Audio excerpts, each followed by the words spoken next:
are you? I'm doing great. How are you? I'm good. It's been too long. I know, it's been forever. Yes. It's nice to finally be out and about, and I know. We picked a perfect day to get together. I know, it's so nice outside. Yes. It's great to see you. It's great to see you too. I don't know about you, but I've been so busy lately. How about you? Yes. It's like you haven't been able to catch your breath between work and Yeah. kids' school and everything else. It's been different from what I thought a year ago when we met and we talked about everything. Everything. I know. So much has changed. So much has changed. I remember we talked a lot about first-time home buyers and definitions of what things meant and planning for closing costs and that sort of thing. But just even like about a year later, so much has changed that it's just a whole nother environment in the real estate market for me. I mean, what about you?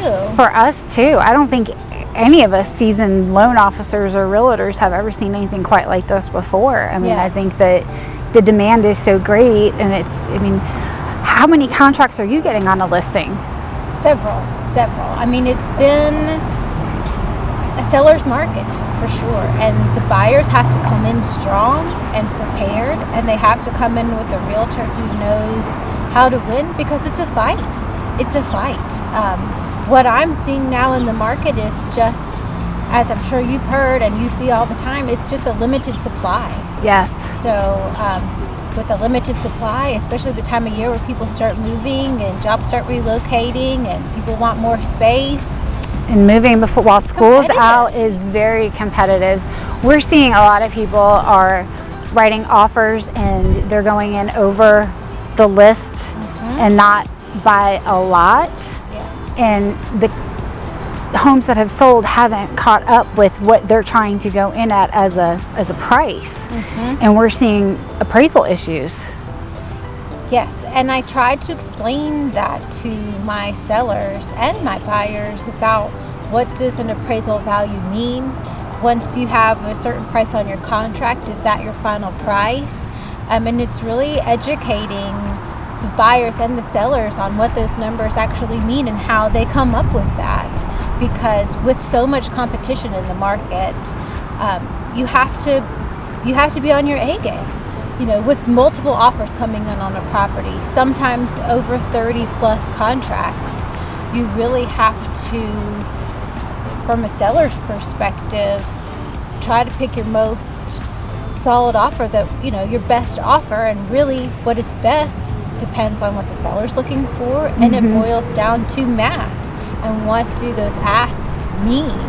And a lot of that does come down to appraisal values. Yes. I mean, I think that's probably been recently our biggest challenge, is when people are going in over the list price and then the appraisal comes back and it doesn't support $20,000 over the list price. You know, trying to educate customers that if you're going to do this, you have to be prepared to make up the difference of the appraised value versus the contract price. Exactly. That's a question I get all the time is, so what happens if we set a price in our contract and my house doesn't appraise because we agree that it's $15,000 over my list price? What happens is somebody has to pay for that difference. And typically it's not going to be the seller. That's right. And it's a seller's market, so it's the buyer that's going to have to come up with that. What are you seeing with, I get this question a lot from buyers, to be competitive? What makes a competitive offer? If they have less days for financing, less closing costs that they're asking, what? I think in any market, but especially today's market, what people are always looking for is peace of mind and less stress in the transaction. That's always the goal. And the best way that I explain to people is to give the sellers peace of mind is to come in with a strong way to show that you're qualified and that you can close. And the best way that you can do that is with a letter from the mortgage company showing that you're approved, showing that you can close, to help the seller have confidence that if they choose your contract, that you're going to see it all the way through and you're going to actually buy their home and close on it. Yes. And close it. So you need to be able to come in with good financing. We're also looking at days of due diligence, which I explain to people is just time that the buyer can change their mind in the resale market, and they don't have to give a reason. They can just say, I don't want it anymore, and you take that. So we're looking at days of due diligence. We're looking at costs. We're looking at what type of financing, how much money are they putting down, what loan officer are they working with.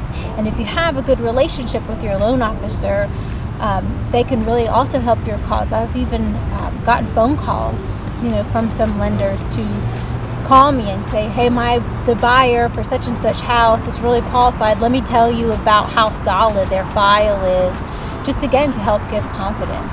So, there's a lot more details when you have to get competitive, because we're really getting down to the nitty gritty. Yeah. I'll say our underwriters are wonderful.